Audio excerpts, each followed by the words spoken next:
I've always loved how the world of Dark Souls fits together, and if you've clicked on this video, I'm guessing you love it too. The shortcuts, the verticality, that moment when you realise you've somehow looped back to Firelink Shrine again. It's unforgettable. But after that first playthrough, I started thinking, was all of this just smart level design, or was it trying to tell us something? In the years since, I've spent tons of hours digging into all the maps, cut content, and even collision data, trying to see Lordran from every angle. And the more I looked, the more intentional everything felt. Like the shape of the world is a key part of its story. From the Twin Bells of Awakening to the broken path to Anor Londo, the layout of Lordran reveals much more than you'd expect. So let's follow it, and see what the world itself has been trying to show us all along. Now, if we're going to explore the story behind Lordran's layout, we should first decide how much of the world structure we can meaningfully dive into. Some areas are clearly disconnected from Lordran proper. The Undead Asylum and the painted world of Ariamis. Neither of these fit into the land's geography. The Ulysseal DLC takes us back in time, but it's not entirely separate. It's the same region as Darkroot Garden, just a few centuries earlier, so in that case we can map out important connections. Then there are places like Anor Londo and the Firelink Altar, which require cutscenes to reach, but even here FromSoft left us clues. The ramparts of Anor Londo are visible from below, meaning we can trace its position relative to Sen's Fortress and beyond. And Firelink Altar? Well, we'll come back to that, because it turns out that at one point in development it was physically connected to Firelink Shrine. Aside from those outliers, Lordran is entirely walkable. Every area is directly connected, often in multiple directions, and that means we can actually piece together a coherent 3D layout of the entire world. In most games, this would fall apart immediately. Areas often overlap or contradict each other, with impossible geometry once you put everything together. The world is usually faked, and the illusion falls apart. But not here. Take a look for yourself. From top to bottom, Lordran is remarkably consistent. There are a few quirks. For example, technically, the Tomb of the Giants should meet with Quelaag's domain at this point. And New Londo's entrance to the Abyss doesn't quite line up here either. But these minor overlaps are rare, and for a world this dense, that's almost unheard of. Because Lordran's creation wasn't just level design, it was world building, and FromSoft always kept the world's realism in mind. A clever way to test this is with the bloodstain system. Illusory Wall did a great video showing how your bloodstains remain visible from incredible distances, and notably, how the positioning remains incredibly accurate. You can die in Blighttown and see the stain from Firelink, or die in Darkroot and spot it from the Undead Burg. And they're all where they should be. Lordran was designed from the ground up, not just as a game level, but as a real place. No wonder it stands out all these years later. The work it must have taken is hard to imagine. So let's take a step back, beyond the Lordran we can actually explore, and look at the outer ramparts surrounding the region. Have you ever really stopped to study them? In the prologue, we see what is presumably Anor Londo, framed by walls in a clean, circular shape around the capital. One set of inner walls surrounds the main city itself, and another set surrounds the rest of the region. Then there are a few bridges between the two, with arches below for the population to move between areas. But if you compare that to the present day world, you'll find it's a very different picture. There are now a large number of ramparts. More than that, they crisscross and overlap in strange ways, almost tangled, as if they were built impulsively or in a hurry. The difference could of course reflect how the prologue might show a design of Lordran from earlier in development, but I think the thematic contrast still tells a story. This moment in the prologue is talking about Gwyn at the height of his rule, the prime of the Age of Fire. grand, unified, imperial. But now the walls feel defensive, uneasy, even paranoid. And what's more interesting is what these walls divide. The undead burg is boxed in between ramparts. So is Blighttown. Further out, you can see another settlement that even has some 3D models in place, rather than an image. This town, too, is enclosed. These walls aren't simple outer defences against an invading force. They're internal partitions, actively cutting up the human world into isolated chunks. That, to me, reflects Gwyn's deepest fear. The dark. Humanity. Just like with New Londo, or the Ringed City, there's a pattern. Divide the people. Wall them in. Keep them separate and easier to control. A strategy you might have seen in other stories, Ba Sing Se in Avatar: The Last Airbender, or the divided districts in the Hunger Games. Clearly, Gwyn was not only afraid of the world beyond, he was also scared of his own subjects. Which begs the question, how much power did Gwyn really have, if so much of what he did was controlled by fear? Speaking of fear, let's move in closer to the ramparts surrounding Anor Londo itself. They're an incredible feat. Combined with the capital's high elevation, they would have made a direct assault nearly impossible. For the common folk below, the sight of those towering walls must have inspired awe and wonder for what lay in the realm of the gods.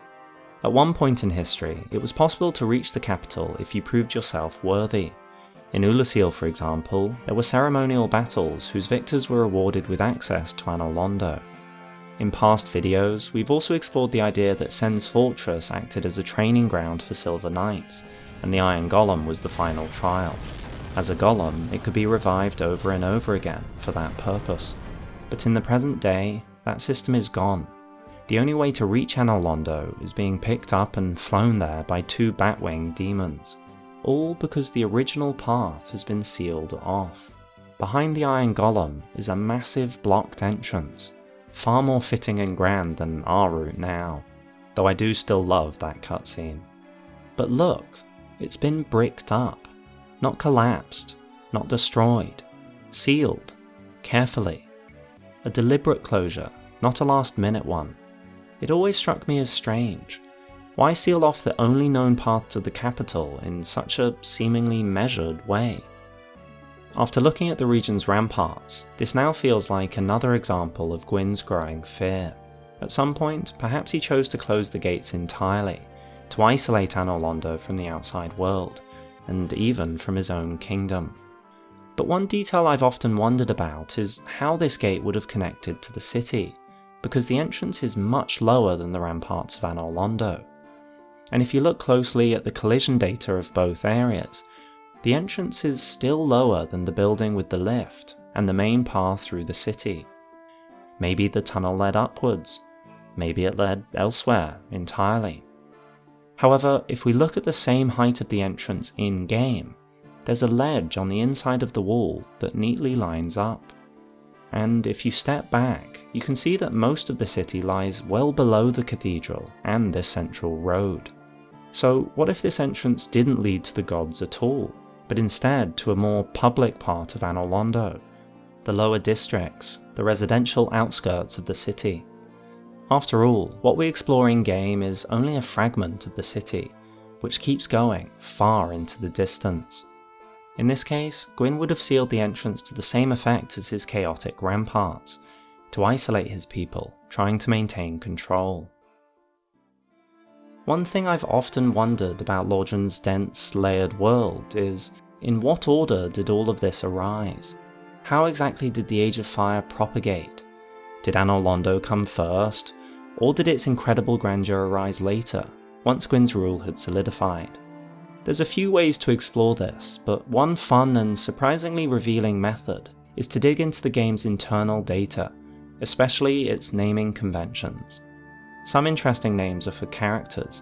For example, Gwyn is referred to as Firewood King. Ornstein is called Griffith. The Bed of Chaos is King Isolus, and the Parasitic Wallhugger is Prince Isolus. But it's the area names that are of real value here for Lordran's historical development. Let's start with a few oddities. The Kiln of the First Flame is labelled simply as a grave. The Demon Ruins are Scrapped City. The Royal Woods, Sanctuary Garden, and Chasm of the Abyss all appear as Past Forest, confirming the connection to Darkroot, which is called Forestry Garden.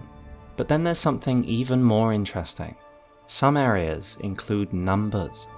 For instance, Undead Burg is Castle 1.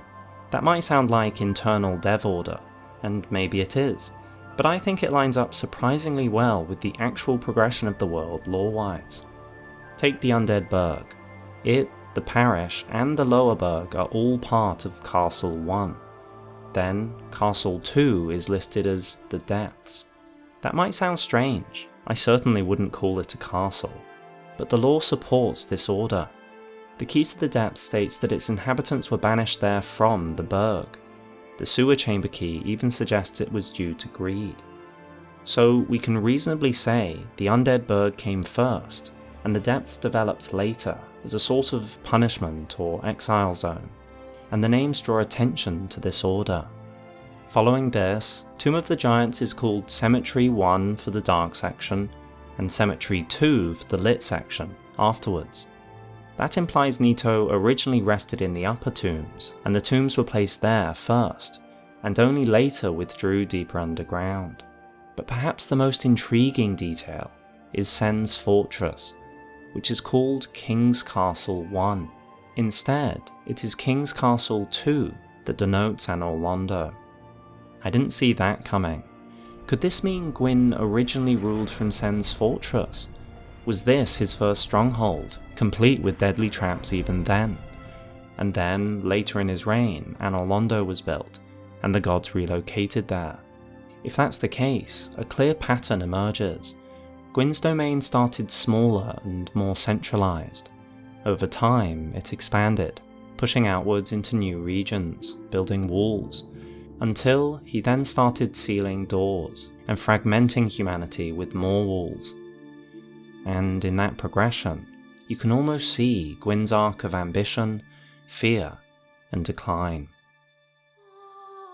Famously, Gwyn's power both began and ended in the same place, the Kiln of the First Flame. It's an area that always inspired awe in me, the haunting approach, the surreal, ashen landscape, and of course the importance it holds in the lore. But it wasn't until recent years that I started to really look at it and notice just how much there is here that's easy to miss. First, in true Gwyn fashion, there's the wall, an absolutely colossal wall that surrounds the entire area. It's far larger than anything else in the game, a scale unmatched elsewhere. Clearly this was a sacred place, but the geography is almost impossible to pass now that everything has been reduced to ash. Still, there are traces. There's a number of immense curved structures that face towards the flame. They must have related to it in some way, perhaps to honour it, or protect it. Then there's the central building itself, which strangely still features a unique design. If you look straight up from within, you can see a unique pattern on the ceiling that seems to represent the sun, a direct reference to Gwyn, which tells us that the devastation of the present day is a product of Gwyn linking the flame only. Before that, it may have had some real grandeur, perhaps it rivaled Anor Londo. But there's another detail I never noticed until recently. Have you ever looked down?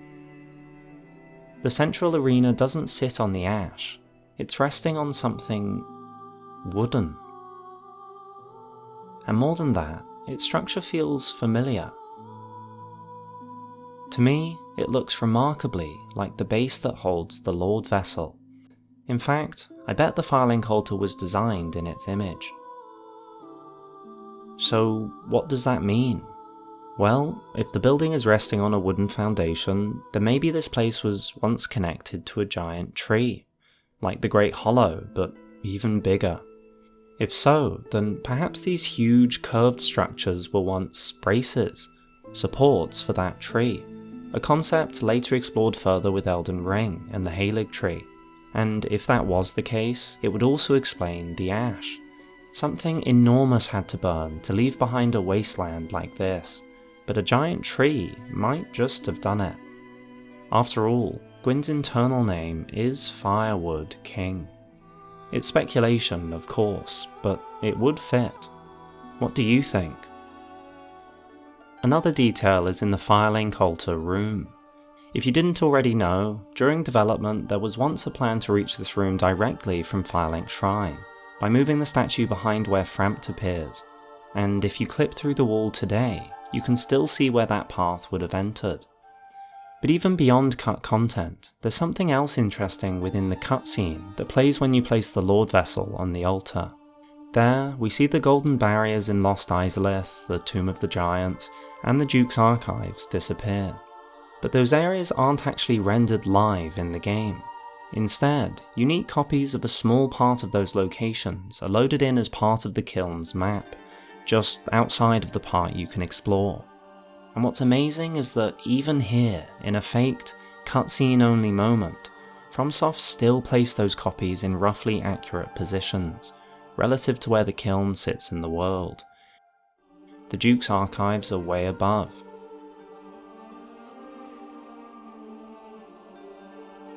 Izalith is far below.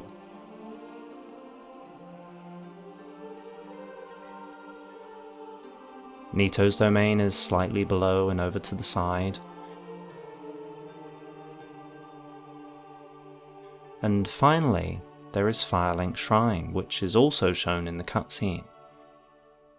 That location is actually right behind the altar room, just a short walk away. Now, that shouldn't be possible if we only go down from Firelink to the altar, but whether by Frampt or by simply jumping, the game does insist on using a cutscene to take you to the altar. Later FromSoft games would probably let you do a long, non-lethal drop, as they quite like to do. So, who knows? Maybe it's not just about the loading times, and there's actually some magic at play here. Perhaps the Kiln is just around the corner. And honestly, I love that idea. It would make our own journey in Lordran begin and end in roughly the same place, just like Gwyn. And it would place the Kiln in a very fitting spot. Given the size of Lordran, the domains of Nito and the Witch of Izalith are actually relatively nearby, which makes sense given they too found flames at the Kiln.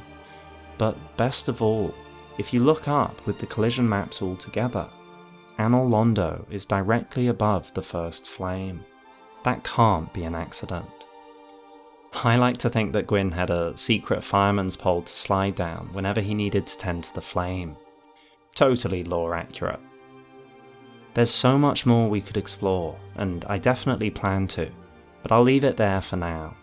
If you enjoyed this dive into Lordran's world building, let me know by liking the video so I know to make another one.